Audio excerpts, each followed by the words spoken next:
JEE mains के लिए आखिरी के 2 हफ्ते बचे हैं एंड उस 2 हफ्ते के अंदर you want to boost your percentile to the maximum level. तो फिर तुम सबसे बेस्ट वीडियो पे पहुंचे हो। इस वीडियो में ना कोई एडिटिंग, ना कोई डिस्ट्रैक्शन, कोई भी म्यूजिक, कुछ नहीं होने वाला है। सिंपल एंड प्योर एडवाइस हर एक स्टेप ऑफ द वे के लिए, जिससे कि तुम अपने जेई मेंस को काफी अच्छे से फोड़ सकते हो इन दीज लास्ट 2 वीक्स। ये लास्ट 2 वीक्स में तुम अगर सही चीजें करते हो वर्सेस अगर तुम गलत चीजें करते हो, ये दोनों केसेस में तुम्हारा जो रैंक और तुम्हारे जो परसेंटाइल आती है इट कैन ड्रास्टिकली डिफर। हाँ, ऐसे लास्ट मोमेंट में भी चेंजेस आ सकते हैं based on how you revise, how you study and how you solve questions। तो इस वीडियो को अगर एक्चुअल में तुम्हारे पास पेशेंस है, तुम्हारे पास वो धैर्य है कि तुम इसको एंड तक देखोगे एंड इसकी सारी एडवाइस को सही में अब्सॉर्ब करोगे, तभी इसको देखो। वरना अपना टाइम वेस्ट मत करो एंड अभी इसको क्लिक ऑफ करके छोड़ के चले जाओ, क्योंकि अगर देखना है तो फिर तुम्हें एंड तक देख के सारी एडवाइस सीखनी पड़ेगी। इसमें से सबसे पहली piece of advice is constant revision. अब ये रिवीजन सब लोग बता दें कि तुम्हें करना होता है, बट एक्चुअल में करते कैसे हैं?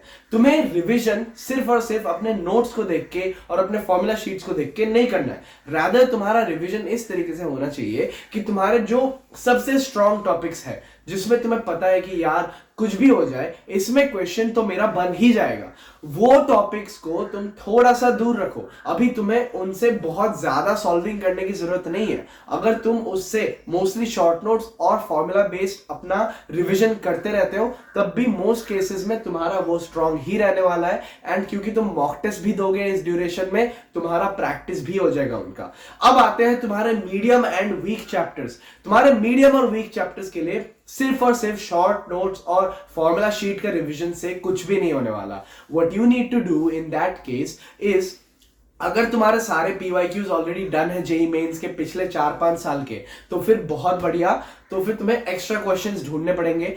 अगर वो 4-5 साल के पिछले पीवाईक्यूज डन नहीं है सारे, तो फिर जितने भी मीडियम एंड वीक टॉपिक्स है उसमें तुम short notes to question practice का रेशियो 1:1 रखोगे। अगर तुमने एक बार शॉर्ट नोट्स का रिवीजन किया तो फिर तुम जाके एक छोटा सा क्वेश्चन सॉल्विंग सेशन भी करोगे एंड वो क्वेश्चन सॉल्विंग सेशन होगा around 45 minutes to an hour का। टाइमर लगा के करोगे। इस टाइम पे तुम्हारा जो 2 वीक बाकी है, इस टाइम कोई भी प्रैक्टिस बिना टाइमर के नहीं होगा, टाइमर के साथ ही करोगे। एंड एक क्वेश्चन के लिए अपने आप को 2 मिनट्स दो if it is a physics और केमिस्ट्री क्वेश्चन, एंड अपने आप को 4 मिनट्स दो in case it's a maths question.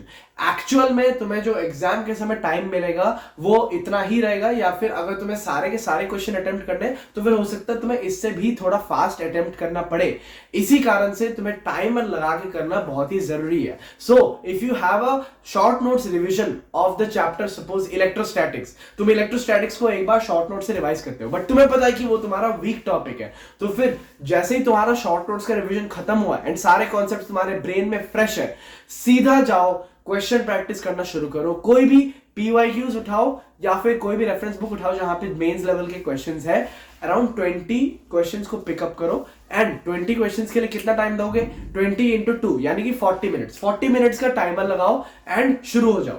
Try to solve as many of those questions as possible. And जैसे ही 40 मिनट्स का टाइमर एंड होता है वहीं पर रुको, क्या क्या सॉल्व नहीं हुआ वो सब रियलाइज करो, टिक करो उसको, ताकि तुम उनको ठीक कर पाओ। वो तुम्हारे वीकनेसेस है, वीकनेसेस सारे के सारे तुम्हें ठीक करना है। And as well as this, तुम अपना कितना टाइम ले रहे हैं क्वेश्चन सॉल्व करने के लिए, वो चीज को देखो। एंड 40 मिनट्स के अंदर तुम जब ये चीज करोगे, तुम्हारा धीरे धीरे कॉन्फिडेंस बनने लगेगा एंड जो तुम्हारा मीडियम एंड वीक चैप्टर है वो भी स्ट्रॉन्ग लेवल पे आने लगेगा। JEE mains is unfortunately a syllabus game. यहाँ पे एडवांस की तरह तुम कुछ ही टॉपिक्स में बहुत एडवांस लेवल तक पढ़ के चले गए एंड एकदम टॉप क्वेश्चंस कर लेते हो एंड उससे तुम्हारा जेईई एडवांस के अंदर 40-50% आ जाता है एंड उससे तुम सिलेक्ट हो जाते हो। वैसा अनफॉर्चुनेटली यहाँ पे नहीं होता। जेईई मेंस में तुम्हें as many questions as possible attempt करने हैं and that is why I tell you कि इस 2 हफ्ते के अंदर शॉर्ट नोट्स का रिवीजन के साथ साथ मीडियम एंड वीक चैप्टर्स को भी अच्छे लेवल पे तुम्हें बिल्ड करके लाना पड़ेगा। अब भैया मॉक टेस्ट देना है तो कितना देना है? तुम्हें देना है टोटल और 3 मॉक टेस्ट। तुम ऑल्टरनेट डेज पे दो। इस वीडियो को अगर तुम देख रहे हो तो फिर अपने वीकनेसेस पे काम करना शुरू करो and on the 3rd day तुम पहला मॉक टेस्ट दोगे, ऑन द 6th डे तुम सेकंड मॉक टेस्ट दोगे and on the 9th day तुम 3rd मॉक टेस्ट दोगे जेईई मेंस लेवल का।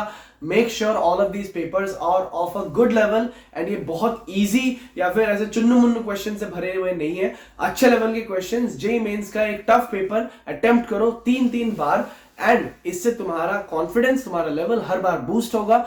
हर एक पेपर से तुम्हें एनालिसिस लेना है कि तुम्हारा कौन कौन से टॉपिक्स में सबसे ज्यादा मार्क्स कट रहे हैं। थर्ड को तुमने टेस्ट दिया, तुमने देखा मेरा रोटेशनल डायनामिक्स, इलेक्ट्रोस्टैटिक्स में कट रहा है फिजिक्स के केस में, इन केमिस्ट्री मेरा ऑर्गेनिक के काफी क्वेश्चंस गलत हो रहे हैं, स्पेशली जब एल्डिहाइड और कीटोन्स इन्वॉल्व हो रहे हैं। फिर तुम मैथ्स को गए, मैथ्स को तुमने देखा तुम्हारा पूरा कोनिक सेक्शंस बिगड़ा हुआ है, उसमें तुम एक भी क्वेश्चन सॉल्व नहीं कर पा रहे हो।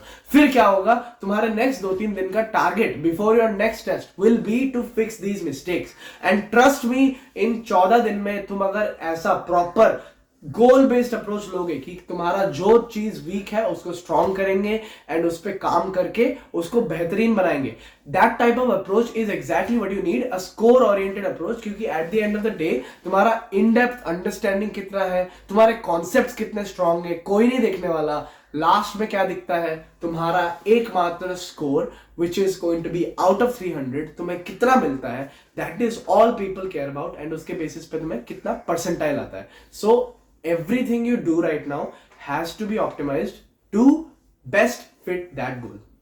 अब कुछ crucial pieces of advice जो शायद तुम्हें नहीं पता होगी। अभी तुम्हें 9 से 12 और 2 से 5 कंप्लीटली अपने दिमाग को एक्टिव रखना है। इसी टाइम में तुम्हारा शिफ्ट आने वाला है, तो तुम्हारा जिस टाइम पे भी शिफ्ट हो, मेक श्योर तुम्हारे बॉडी को आदत पड़ जाए उस समय मैक्सिमम एफिशिएंसी में परफॉर्म करने की। तुम्हारे पेरेंट्स कुछ भी बोले, तुम्हारा आउटसाइड सर्कमस्टेंसेस कुछ भी हो जाए, 9 से 12 और 2 से 5 तुम्हारे कंप्लीटली फोकस स्टडी सेशन होना चाहिए।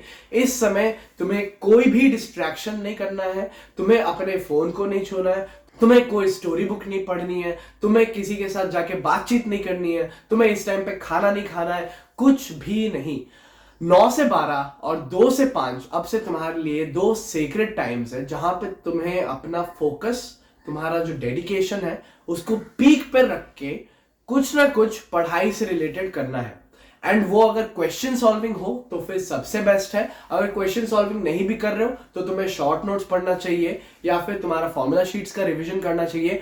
कुछ भी करो इस टाइम पे, but know watching lectures, know getting into all of the distractions that I mentioned before. तुम्हें खाना खाना है तो इसके या तो पहले या तो इसके बाद में, दोनों स्लॉट्स के बीच में खा लो, बट इन 2 स्लॉट्स के समय तुम्हें एकदम भी अपने बॉडी को डिस्ट्रैक्ट नहीं होने देना है। बहुत लोग हैं तुम में से जिनको लिटरली अटेंशन की प्रॉब्लम है, वो फोकस नहीं कर पाते, 3 घंटे लगातार अपने टेस्ट में बेस्ट दे ही नहीं पाते। This is the last chance, ये तुम्हारा आखिरी मौका है जहां पे तुम अपने फोकस को एक्चुअली उस लेवल पे बना सकते हो कि तुम टेस्ट में अपना बेस्ट दे पाओ। तुमने जो प्रिपेयर किया है एटलीस्ट उसके हिसाब से तुम अपना बेस्ट दे पाओ। मैं मानता हूं कि तुमने ये पिछले 2 साल में जो किया, it doesn't matter, leave that behind. तुम्हारी जो गलतियां हुई, 11th क्लास जितना भी वेस्ट हुआ, doesn't matter, for a moment उस सब चीज को पीछे छोड़ दो। अब तुम्हारे पास एक ही रास्ता है, that is forward.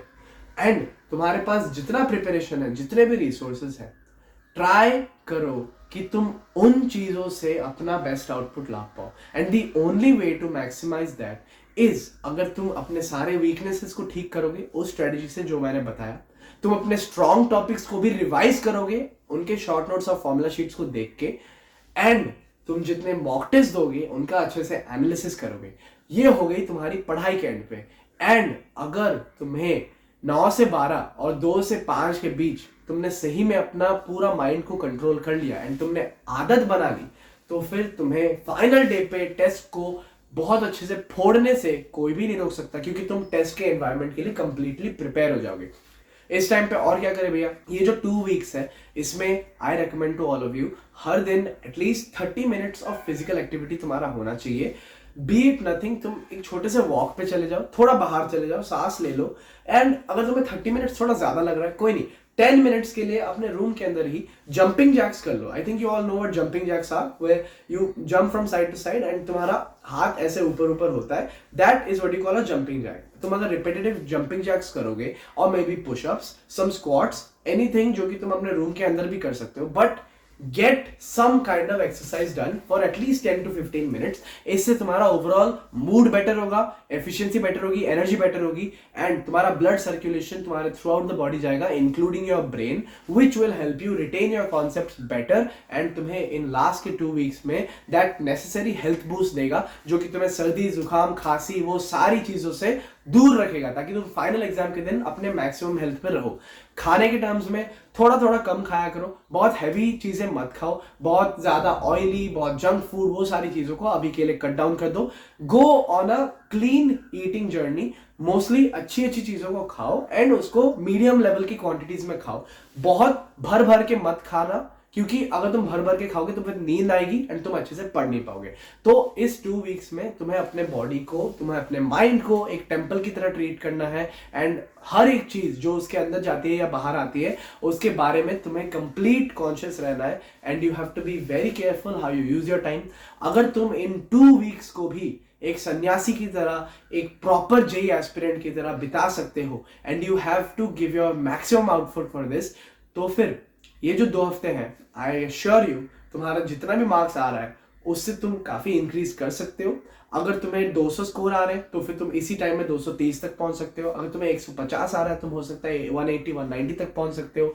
It can become the difference between not getting a good NIT and getting a good NIT. It can be the difference between not cracking JEE Advanced. तुम JEE Advanced के लिए qualify तक नहीं कर रहे थे, but अब तुम्हें 94-95 परसेंटाइल आ रहा है। ऐसे डिफरेंसेस बन सकते हैं इन लास्ट 2 के हफ्तों में।